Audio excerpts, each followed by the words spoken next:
शुक्रिया बिट्टू जी। दोस्तों, सबसे पहले मैं लोक प्रशासन संस्थान को बहुत बहुत बधाई देना चाहता हूं इस शानदार कार्यक्रम के लिए, इस तरह की कार्यक्रमों के आयोजन के लिए। अमूमन यूनिवर्सिटी में किसी डिपार्टमेंट की तरफ से इस तरह के कार्यक्रम नहीं होते, तो बहुत बहुत बधाई शेफाली जी।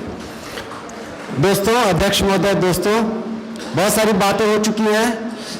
काफ़ी पहले एक स्पेनिश सिविल वार के वक्त के रैल्फ फॉक्स की एक किताब उपन्यास के ऊपर मैंने पढ़ा था, उपन्यास और लोक जीवन।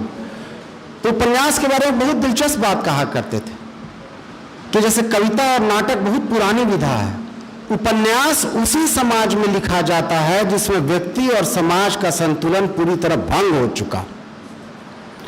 ये उपन्यास पढ़ने पर रैल्फ फॉक्स की ये परिभाषा पूरी तरह आपको साकार होती हुई दिखेगी। जैसा कि कहा कई साथियों ने कि लगभग 200 साल के बिहार के, खास करके गंगा के उत्तर का ये पूरा इतिहास है। इसमें 3-4 ऐसे पात्र हैं, जैसे बाबा करके है, दादी है, दादी के चाचा और टीपू, ये 3-4 ऐसे चरित्र हैं जो बहुत खुल के आते हैं। उपन्यास में ये पुतले की तरह नहीं आते, ये बहुत ही जीवंत अपने आसपास के चरित्र आते हैं। कहानी ये है, और हर दौर के लिए अलग अलग माध्यम से, जैसे बख्तावर पांडे के माध्यम से इन्होंने रमनपुर दरबार, जो एक जमींदार परिवार था, उसको कोर्ट ऑफ लॉर्ड हो गया था, लेकिन परिवार में वारिस न रहने की वजह से बाद में चाचा उसका संभालता है। बहुत बड़ा जमींदार जिसके यहाँ जॉर्ज पंचम का आगमन हुआ था, लेकिन उसको शादी किससे करनी पड़ती है?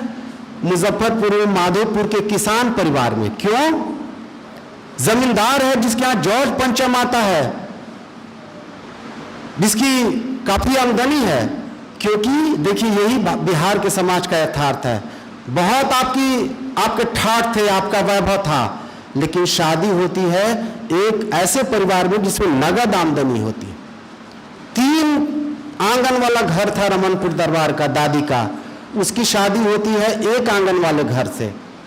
उसके यहाँ अपना घर में अपना शौचालय है, अपना यहाँ आती है तो शौचालय बांस और टाट की पट्टी से करके रखा जाता है। क्यों ऐसा होता है? यही यथार्थ है। और जो उनके पति जिनकी शादी होती है, वो अपने गांव के उस इलाके के बीएचयू में पहले पढ़ने वाले पहले शख्स थे। और जो चरित्र चित्रण बहुत दिलचस्प किया है कि बाबा बहुत ही पहलवान, शरीर सौष्ठव उनका जबरदस्त, और शादी जिनकी होती है दादी की 20 साल की उम्र में, लेकिन लगता है परिवार को कि उम्र बहुत हो गई, क्योंकि उसके शादी न होने की वजह क्या थी? जो उसके चाचा जो थे, और बड़ा अच्छा चित्रण किया है कि बहुत ही स्वेच्छाचारी और निरंकुश थे, बल्कि दुष्चरित्र भी थे चाचा। वो इसलिए बेटी की शादी नहीं होती थी कि किसी लड़की वाले के यहां हम जाएंगे कैसे, अपना सामंती सोच के कारण। इस कारण वो जाता नहीं था किसी लड़की की। कुल्ला करने के लिए लोटा से पानी खुद हाथ से नहीं लेता था कि कोई, और उसकी पिटाई करता था बुरी तरह। अपने भतीजे की पिटाई तब तक करता था जब तक उसका की शादी नहीं हो गई। अब इस तरह का आदमी आप देखिएगा गांव में आपको मिलेगा। और एक जगह पिटाई का अभी दृश्य है, उसमें एक रजाई बनाने वाला था, धुनिया, उसको इतना पीटने जाता है, इतना पीटा जाता है कि ऊपर से घर की छत से एक महिला कहती है, बड़ा दिलचस्प डायलॉग, कह रहे उसको धुनिया को मत मारो वरना किसी मुसलमान को पूजना पड़ेगा। अब देखिए, बड़ा दिलचस्प है, ग्रामीण जीवन के ऐसे ऐसे ऑब्जर्वेशन हैं। उसमें एक जगह कहा गया है कि लोग, जमींदार लोग या गांव में अगर मैनेजर रखना है तो 2 ही जाति का रखिए, या तो मुसलमान रखिए, नहीं तो नेपाली बहादुर रखिए। क्यों? क्योंकि ये दोनों पारंपरिक रूप से विश्वासी होते हैं। अब मुसलमान विश्वासी होता है, उसको आज के दिन से मिला के रखिए, रोज व्हाट्सएप पर मुसलमान के खिलाफ अभियान चलता है। तो देखिए कैसा कंपोजिट कल्चर था हम लोगों के यहाँ। तो इस तरह के समाज के बारे में ये बताता है।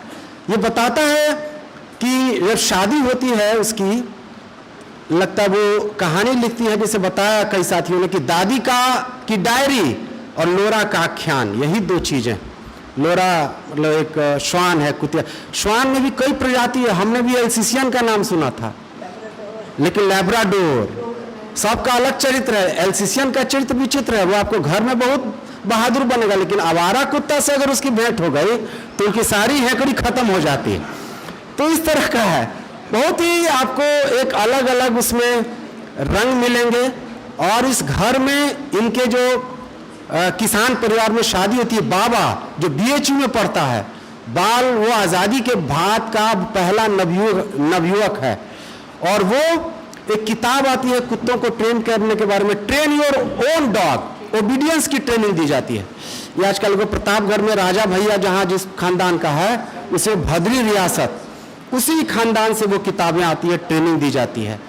तो इस तरीके से बहुत ही दिलचस्प। और शादी में कुरीतियों की, ये कहते हैं जो हम लोग कहते हैं ना, परंपरा है, परिपाटी है, परंपरा और परिपाटी की ओट में कैसे कुरीतियां पलते हैं, इसका उसने ये पूरा जिक्र किया गया है। और एक शादी के लड़की के जीवन में शादी नहीं हो रही है, क्या संत्रास झेलना पड़ता है। और चाचा जिसके बारे में नहीं मैंने बताया कि अचानक जब बारात आ गई है और अचानक ये बारातियों में कहा जाता है कि जिस लड़की से आपकी शादी होने वाली है असल में तो बहरी है, गूंगी है। तो अंत में लड़का कहता है कि हम लड़की देखेंगे। अब सोचिए, आज से 70 साल पहले जबकि लड़के ने उसकी फोटो देख ली थी, उसके परिवार का भी किसी तरीके से लड़की देखने की प्रथा। एक बड़ी दिलचस्प बात है कि अपने मुजफ्फरपुर जैसे शहर में फोटोग्राफी स्टूडियो कब आया? जब लड़का लड़की देखने के फोटो की मांग हुई, तभी तो फोटोग्राफी की। तो बहुत जैसा कि कहा गया, एक समाज शास्त्रीय अध्ययन है और बहुत ही दिलचस्प बात है, बहुत ही कई आयाम हमारे जीवन के इसमें ये खुलते हैं। ग्रामीण जीवन के बारे में मैंने ऑब्जर्वेशन बताया। एक ऑब्जर्वेशन ये है उपन्यास में, आपको सुन के दिलचस्प लगेगा। जैसे यादव एक जाति है और मल्लाह, तो 70 साल 75 साल का ये दो जाति छोड़ के बूढ़ा आपको दूसरे जाति में नहीं मिलेगा। मतलब तो इन्होंने कहा है कि मल्लाह मछली खाता है और ग्वाला दूध पीता है, उसके चलते थोड़ा बलिष्ठ होता है तो 75-80 साल तक जी जाता है। दूसरी जाति में यह संभव नहीं, उनको लाठी का सहारा लेना पड़ेगा। तो ऐसे जाति के घात प्रतिघात हैं।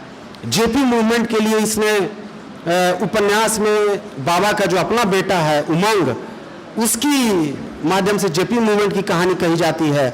80 के दशक के बात करने के लिए उपन्यास में एक गांव के कुछ नौजवानों को इसमें लाया जाता है, कैसे भूमिहार जाति की लड़कियां कैसे अपनी मर्जी से शादी कर रही हैं। क्यों? क्योंकि घर में पैसा नहीं है, आमदनी नहीं है, तो क्या कीजिएगा, प्रेम विवाह कर रही है, भाग रही है। कैसे सामाजिक आर्थिक दबावों से पुरानी रीतियां बदल रही हैं और जो पूरा सामंती ढांचा था। तो अंत में मैं कहूंगा कि यह कहानी एक तरफ ढहता हुआ जो पतनशील जो सामंती समाज है और एक अभ्युदयशील जो किसान परिवार है जिसके हाथ में नगदी आता है, उसकी कहानी है। दोनों के घात प्रतिघात हैं। और बाबा का जो चरित्र चित्रण किया है कि वो वनस्पति प्रेम था, उसको जीव प्रेम था, वो नास्तिक नहीं था, लेकिन उसके आस्था के खंभों को टटोल पाना भी मुश्किल था। अपने बच्चों को बहुत निर्दयता से पीटते थे। तो बड़ा ही अपनी दादी से, अपनी पत्नी से 5-5 साल तक उनकी बातचीत नहीं होती थी। क्यों? क्योंकि घर में जब कुत्ता लाया गया तो कुत्ता को नहलाना, सहलाना, उसका जो मल मूत्र साफ करना, ये नहीं होगा। तो बहुत ही दिलचस्प बातें हैं। और सबसे बड़ी बात है कि उपन्यास में कि आपकी दिलचस्पी बनी रहनी चाहिए कि आगे क्या होगा, इसके बाद आगे क्या होना। बाबा का एक बेटा है हेमंग, वो नागालैंड में बहुत रहस्यमय मृत्यु हो जाती है। तो शोक का जो उसका दृश्य है, उसमें वो मनुस्मृति को कोट किया गया है कि पुराणों में कहा जाता है कि जो शोक है वो मृत्यु का पुत्र होता है। ऐसा ही इसमें फिल्मों का जिक्र है, जैसा कि अभी मैंने देखा कि त्रिपुरारी जी का फिल्मों से जुड़ाव था।